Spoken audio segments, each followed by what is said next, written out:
माझं लग्न कसं झालं या सिरीजमध्ये मी तुम्हाला थोडक्यात माझी लव्ह स्टोरी सांगणार आहे.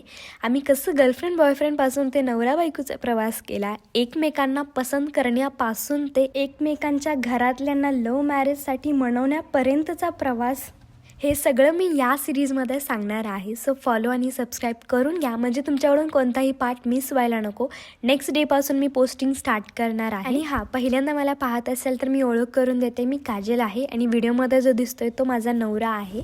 आमच्या लग्नाला 2 वर्ष पूर्ण झालेली आहेत आणि आमच्या रिलेशनला टोटल 6 वर्ष कंप्लीट झालेले आहेत. 4 वर्ष झाले आम्ही कपल्स म्हणून डेट केलेला आहे आणि 2 वर्ष पूर्ण झालेले आहेत आम्हाला मॅरिड कपल्स बनून. आता तुम्हाला थोडक्यात आमच्या रिलेशनबद्दल सांगते. तो माझ्या आत्याचा मुलगा, मी त्याच्या मामाची मुलगी, असं आमचं रिलेशन आहे. म्हणजेच आम्ही रिलेटिव्ह आहोत आणि आम्ही कोल्हापूरमध्येच राहत होतो. या स्टोरीची एक गोष्ट मी तुम्हाला सांगू शकत नाही, कारण की सगळ्याच गोष्टी पब्लिकली सांगणं होत नाही.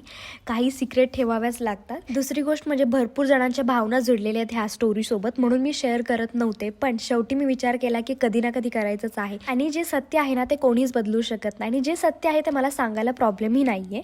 सो आपण नेक्स्ट व्हिडिओपासून स्टार्ट करूयात. बाय.